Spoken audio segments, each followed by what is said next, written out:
அஸ்ஸலாமு அலைக்கும். இன்றைக்கி நம்ம ஒரு கிரேவி செய்ய போகிறோம். அதுக்கு பேர் கோவக்காய் கிரேவி. ஓகேங்களா? அதுக்கு முன்னாடி நான் ஒரு சின்ன விஷயம் சொல்லிக்கிறேன். நாம் நமக்காகவே இருக்கும் வரை தான் வாழ்க்கை அழகாக இருக்கும். பிறருக்காக மாறும்போது வாழ்க்கை கடினமானதாக மாறிவிடுகிறது. சமூகத்தின் எதிர்பார்ப்புகளுக்காக உங்களது வாழ்க்கையை அமைத்து கொள்ளாதீர்கள். ஓகே, இப்போ நம்ம ஃபஸ்ட்டு ஒரு வறுத்துக்க போகிறோம். 1 டேபிள் ஸ்பூன் நான் கடலை எடுத்துருக்கிறேன். அதாவது வேர்க்கடலை, அதை வறுத்துக்கலாம். இது 1 டேபிள் ஸ்பூன் எடுத்துருக்கேன். அதே மாதிரி 1 டேபிள் ஸ்பூன் எள்ளு எடுத்துருக்கேன். 1/2 டீஸ்பூன் ஜீரகம் எடுத்துருக்கேன். இதை ஃபஸ்ட்டு நல்லா வறுத்துக்கலாம்.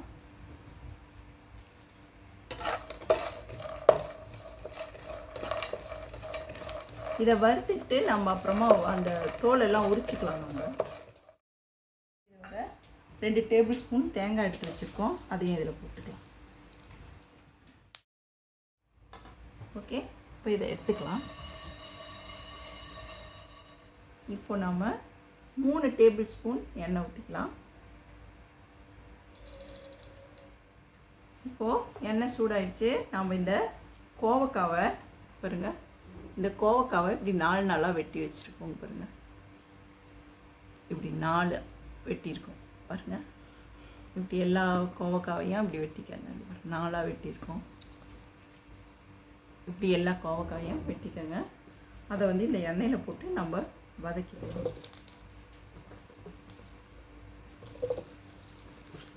இது நான் 1/4 கிலோ எடுத்திருக்கேன். நம்ம இந்த கோவக்காவை நல்லா வறுத்துக்கலாம். நல்லா வணங்குற அளவுக்கு நல்லா வறுத்துக்கலாம். இது செவக்கணும். இது மேலே எல்லாம் கலர் மாறணும்.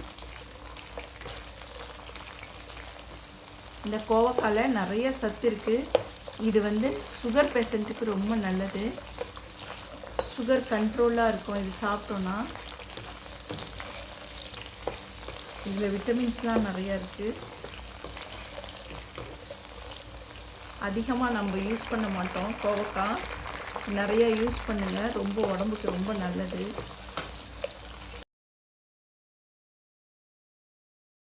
நம்மளோட கோவக்காய் இப்போ நல்லா வறுத்துருச்சு. நம்ம இப்போ இதை எடுத்துக்கலாம். கலர் மாறணுன்னு எடுத்துக்கலாம்.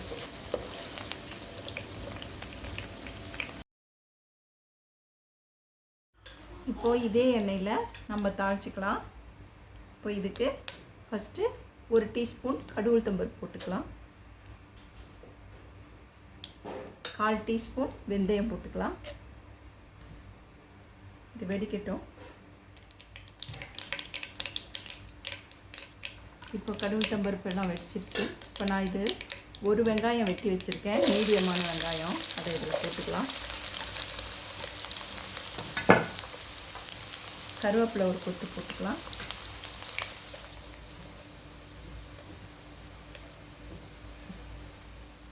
நம்மளோட வெங்காயம் நல்லா செவந்துருச்சு, பொன்னிறமாகிடுச்சு. இப்போ நம்ம இதில் 1 டீஸ்பூன் இஞ்சி பூண்டு பேஸ்ட் போட்டுக்கலாம்.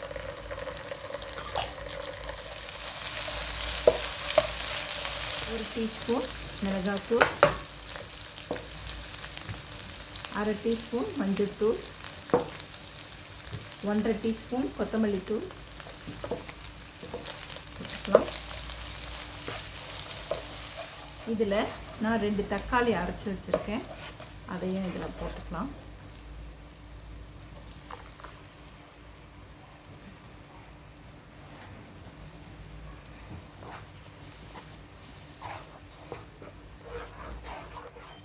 ஒன்றரை டீஸ்பூன் உப்பு போட்டுக்கலாம்.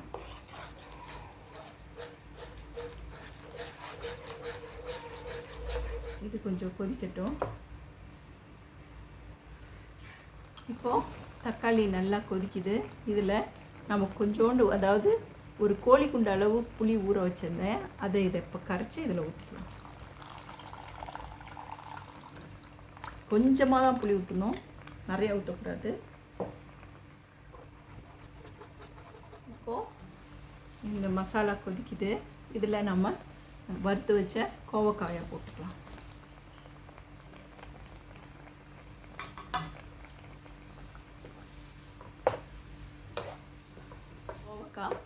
ஒரு 3 நிமிஷம் கொதிக்கட்டும். முதல்லே நம்ம வதக்கியிருக்கோம், அதனால் இப்போ ஒரு 3 நிமிஷம் கொதிச்சா போதும். ஓகேங்களா?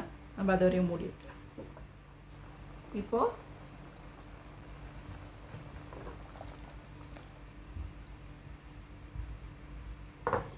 3 நிமிஷம் ஆயிடுச்சு. இப்போ நம்ம இந்த தேங்காய், கடலை அண்டு எள்ளுலாம் நம்ம வறுத்தோம்ல, அதை நம்ம இதில் ஊற்றிக்கலாம். இந்த பேஸ்ட்டு நல்லா நெய்ஸாக அரைச்சி வச்சுருக்கோம், அதை இதில் ஊற்றி கொஞ்சம் லேசாக தண்ணி ஊற்றி இதில் ஊற்றி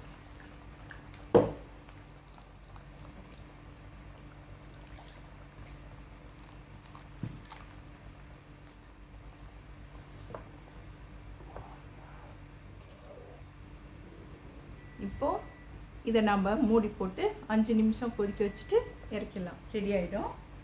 ஓகேங்களா? இப்போது 5 நிமிஷம் ஆயிடுச்சு. நம்மளோட கிரேவி ரெடி ஆகிடுச்சு. ரொம்ப ரொம்ப டேஸ்டியான கோவக்காய் கிரேவி ரெடி ஆகிடுச்சு. இது நீங்கள் இன்னும் கொஞ்சம் கூட தண்ணியாக வச்சுக்கலாம், இல்லை இன்னும் கொஞ்சம் கூட நீங்கள் கெட்டியாக்கிக்கலாம். நாங்கள் சாப்பாடுக்கு ஊற்றி சாப்பிட போகிறதுனால கொஞ்சம் இப்படி லிக்யூடாக வச்சுருக்குறோம். நீங்கள் சாம்பார் சாதத்துக்கோ இல்லை தயிர் சாதத்துக்கோ எதுக்காவது நீங்கள் தொட்டுக்கணும் அப்படின்னா இன்னும் கொஞ்சம் நீங்கள் நல்லா திக்காக ஆக்கிக்கலாம். நான் இதோடு இறக்கிக்கிறேன். நீங்கள் இதை செஞ்சு பாருங்கள், வெரி வெரி டேஸ்டியாக இருக்கும்.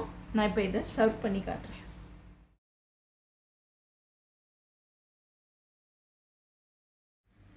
நம்மளோட சூப்பரான கோவக்காய் கிரேவி ரெடி ஆகிடுச்சு.